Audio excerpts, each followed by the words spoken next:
जब आप मुश्किल में घिरे हुए हों, परेशानियों से घिरे हुए हों, जब गम के बादलों ने आपके सर पे जो है साया किया हुआ हो, उस वक्त हम स्केप जो है ढूंढ रहे होते हैं। और लोग भी मशवरा देते हैं कि अपने आप को कहीं और मसरूफ कर लो। मतलब यह है कि इस चीज़ को छोड़ो और वहां किसी और तरफ अपने जहन को लगाओ, ताकि आपका जहन जो है इस चीज़ की तरफ ना आए। क्या ऐसा ही होता है? क्या अपने आप को किसी डिस्ट्रैक्शन में मसरूफ करने से वो मसला जो है ख़त्म हो जाता है? आपने मूवीज़ में देखा होगा कि लोग जो ड्रिंकिंग करते हैं और ये बताते हैं कि गम जो है से दूर होते हैं, भूल जाता है बंदा। तो क्या ऐसे ही हो जाता है? उनकी ज़िंदगी इंप्रूव हो जाती है या पहले से ज़्यादा ख़राब हो जाती है इस नशे में? किसी किस्म का नशा भी ज़रूरी नहीं है जो फिजिकल नशा हो। मतलब कोई डिस्ट्रैक्शन है, आप किसी परेशान हुए और आपने उससे भागने के लिए दोस्त के पास चले गए, कोई मूवी लगा के बैठ गए, तो क्या उससे वो मसले ख़त्म हो जाते हैं या वो अंदर शऊर में दब जाते हैं? और जब चीज़ एक दफ़ा शऊर में चली जाए, लाशऊर में चली जाए, फिर वो बड़ी गहरी जड़ें जो है बन जाती हैं उसकी। मेरा जाती ख्याल है कि फरार जो है ना, वो वक्ती सोल्यूशन हो सकता है, देर पा सोल्यूशन नहीं हो सकता। आपको उन चीज़ों को कन्फ्रंट करना ही पड़ेगा, आपको उस पर बैठकर सोचना ही पड़ेगा। और मेडिटेशन इसके लिए बड़ी अच्छी है। जो मेडिटेशन का मकसद जो है मेरी नज़र में है वो यही है कि आपको जब मसाइल आ जाते हैं और परेशानियां आ जाती हैं तो उससे भागे नहीं। आप बैठे हुए हैं फारिग और एकदम कोई परेशानी वाली सोच जो है उसने घेर लिया आपको और आपने कहा उठ के चलो, ये तो मुझे बैठने नहीं दे रही, कोई और काम निकालो और एक्सरसाइज करो या वॉक करो या कुछ और करो, निकलो यहाँ से। और सॉरी, वॉक नहीं इसमें शामिल है, मैं आप बताता हूँ वॉक क्यों शामिल नहीं है। वॉक चूंकि मेडिटेशन है, तो आप उसमें जो है जब मेडिटेट करते हैं तो चाहे वो आप बैठ के करते हैं किसी जगह पे या आप वॉक करते हैं, वॉक भी मेडिटेशन है।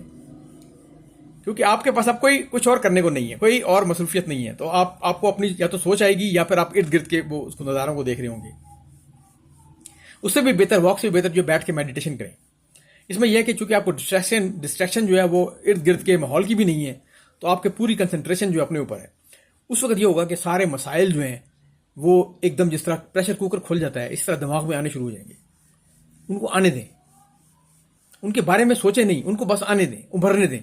जो सोचें, जो तस्वीर, जो वीडियोस आपके दिमाग में उभर रहे हैं उनको आने दें।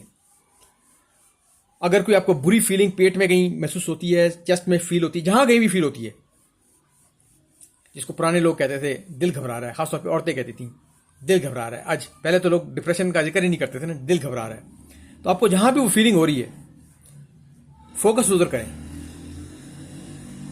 थोड़ी देर सब्र से इंतजार करें, खुद ब खुद जो है ये प्रेशर जो है रिलीज हो जाएगा। अगर फिर उस दिन होता है तो उसका मतलब है बड़ा मसला है, आपका क्योर नहीं हुआ है।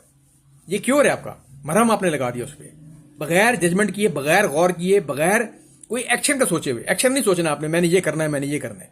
जस्ट उन फीलिंग्स को आने दें, कोई दिमाग में सोच नहीं लानी। आपने अपने आप का सुनना है। समझिए कि आपके अंदर दो आदमी है, आपका लाशऊर आपको कुछ कहना चाह रहा है, उसकी सुने। जितना आप उसको सुनेंगे गौर से, उतना वो ज्यादा क्योर होता जाएगा, वो मसला जो है उसका प्रेशर कम हो जाएगा। जब आप सोचेंगे मुझे कुछ करना चाहिए, उठ जाना चाहिए, ये आपका फरार है। उठना नहीं है आपने, बैठे रहें, उसके बारे में सोचना नहीं है आपने। वो जो सोचें आ रही है अंदर से ना, खुद ब खुद जो उभर रही हैं, बगैर कोशिश के, बगैर शऊरी कोशिश के, उनको आने दें। दिन में शुरू में हो सकता है एक से ज्यादा दफा बैठना पड़े आपको, और फिर जब भी आपको जरूरत पड़े तो आप बैठें। सुबह उठने के बाद भी बड़ा अच्छा टाइम है, रात को सोने से पहले भी अच्छा टाइम है। बीच में जब आपको जब परेशानी बढ़ती है, जब भी परेशानी महसूस होती है, आप बैठ जाएं और उस पर मेडिटेट करें। और ये उस तरह है जिस तरह आप जब साइकाइट्रिस्ट के पास जाते हैं ना, माहिर नफ्सियात के पास, तो वो आपको इजी चेयर पे बैठा देता है और फिर कहता है बोलना शुरू कर दें। ये आप बोल रहे हैं, आपका अंदर का साइकाइट्रिस्ट आपके अंदर के मरीज को सुन रहा है। आपका कॉन्शियस माइंड आपके सबकॉन्शियस माइंड को सुन रहा है। आपका सबकॉन्शियस माइंड बीमार है, आपका कॉन्शियस माइंड मौलिज है, उसको सुन रहा है, और वो अपनी भड़ास निकाल के जो है काफी हद तक जो है सुकून हो जाता है।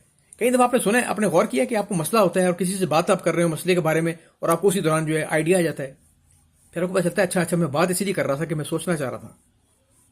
या आपको अगर परेशानी हो रही है, कोई कोई मसला है, आप पीसी कंप्यूटर पे लैपटॉप में बैठे हैं, मसले में शिकार हैं, नहीं उसका हल हो रहा, उठ के वॉक करना शुरू कर दें, उठ के कुछ और काम शुरू कर दें, उस दौरान आपको जो है उसका आइडिया आ जाएगा। तो ये एक बेनिफिट है मेडिटेशन का। और ये एक नुकसान है अपने अपने अपनी परेशानियों से फरार का। यानी फरार होने से जो है वो मसला नहीं जाता, मसला उधर ही रहता है, आप भाग जाते हैं उससे, वो रहेगा उधर ही। और जब वापस आएंगे आप, आपने आना तो अपने अंदर ही है ना, तो आपका लाशऊर कहाँ रहता है? आपके अंदर ही रहता है। तो फिर वो आपको फिर पकड़ लेगा, और उस दौरान उसकी जड़ें भी मजबूत हो चुकी होंगी। उससे फरार से आपने उसकी जड़ों को पानी दिया है, न्यूट्रिएंट्स उसको दिए हैं, वो ग्रो कर गया है। सो अपने आप को तवज्जो देना उसी तरह ज़रूरी है जिस तरह कि रोता हुआ बच्चा जो है उसको तवज्जो देनी ज़रूरी होती है। आपका लाशऊर भी रो रहा है, बच्चा है आपका, उसको तवज्जो दें, उसकी सुने। और बच्चा जब रो रहा होता है तब क्या करते हैं? क्या उसको जाके हम मशवरे देने शुरू कर देते हैं? नहीं, हम उसको उसकी बात सुन लेते हैं बस। बच्चा जो कहना चाह रहा सुन लिया आपने उसकी बात, वो मुतमईन हो गया, खुश हो गया, उसकी किसी ने सुन लिए, उसको इतना ही चाहिए था। आपका भी अक्सर मसाइल जो है इसी तरह के होते हैं। जो प्रैक्टिकल मसाइल है उनमें तो आपने कुछ करना ही करना है। तांग आपको वो मसाइल करते हैं जिनका कोई हल ही नहीं होता, सिर्फ सुनना ही उनका हल होता है।